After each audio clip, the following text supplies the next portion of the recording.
Guys, sneak peek kedua manga Boruto 2 Blue Vortex chapter yang ke-28 finally dah pun keluar.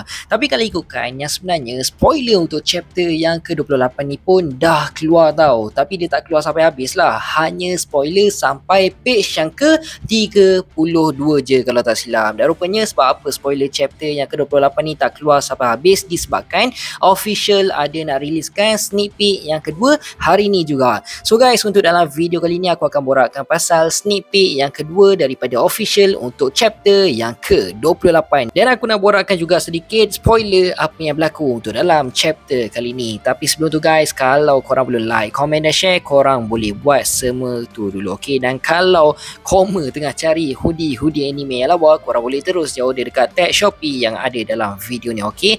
Let's go. So aku start dulu dengan spoiler untuk manga Boruto 2 Blue Vortex chapter yang ke-28. Yang mana untuk dalam chapter kali ni finally kita dapat tengok Inojin berjaya untuk menguasai satu jutsu khas persiapan bagi untuk berhadapan dengan Shinju Mamushi. Tapi untuk dalam video kali ni aku tak akan borakkan terlalu details lah berkaitan pasal jutsu Inojin ni, sebab aku sendiri pun tak berapa nak faham sangat macam mana jutsu baru Inojin ni berfungsi. Cumanya apa yang aku faham, jutsu baru Inojin ni adalah Shin Denjin yang membolehkan penghubung untuk dapat mengesan gegaran sesuatu objek yang berhampiran dengan dorang. Jadi kiranya Inojin ni memang function lah untuk mengesan dekat mana Mamushi berada sekarang. Sebabnya macam apa yang kita tahu, Mamushi telah pun menyorotkan keberadaan cakra mereka. Jadi hal tu menyebabkan tim sensory unit tak dapat nak mengesan dekat mana keberadaan Mamushi sekarang. Selain daripada itu, kita dapat tengok juga akhirnya pedang Boruto dah pun siap dan ada sedikit penambahbaikan yang telah dibuat oleh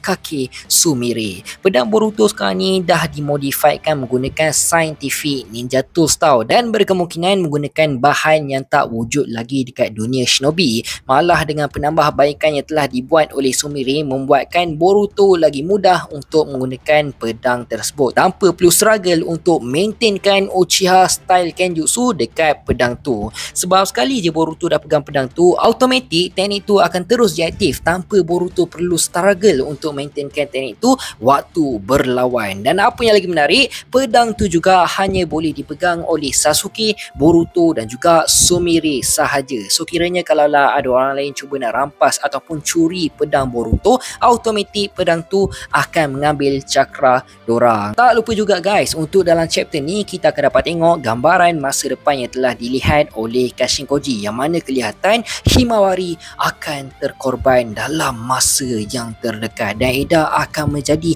mangsa untuk Mamushi. Tapi part ni aku akan cover dalam video review chapter nanti tau. So korang kena stay tune, okay? Lepas tu situasi dekat tempat Konohamaru pun belum settle lagi, yang mana lepas dia Konohamaru dah settle kena siasat, tak lama kemudian Mitsuki pula kena siasat disebabkan Mitsuki seakan terlibat semasa membebaskan Boruto. Dan lepas dari itu kita telah pun direvealkan yang mana misi dorang untuk menewaskan Mamushi adalah misi yang sulit, misi rahsia. Maksudnya hanya beberapa orang je yang telah dipilih untuk terlibat bagi untuk berhadapan dengan Shinju Mamushi. Bukannya semua orang yang ada dekat Konoha tahu pasal keberadaan Mamushi dekat Konoha. So antara beberapa karakter yang akan terlibat dalam misi berhadapan dengan Mamushi antaranya of course Team 7, lepas tu Team 10, Himawari, Eda, Daimon, Boruto dan juga Kawaki. So bila diorang dah dapat detect dekat mana keberadaan salah satu klon Mamushi dekat Konoha, Boruto pun apa lagi kan, Boruto terus je bertindak menggunakan Hiraishi no Jutsu,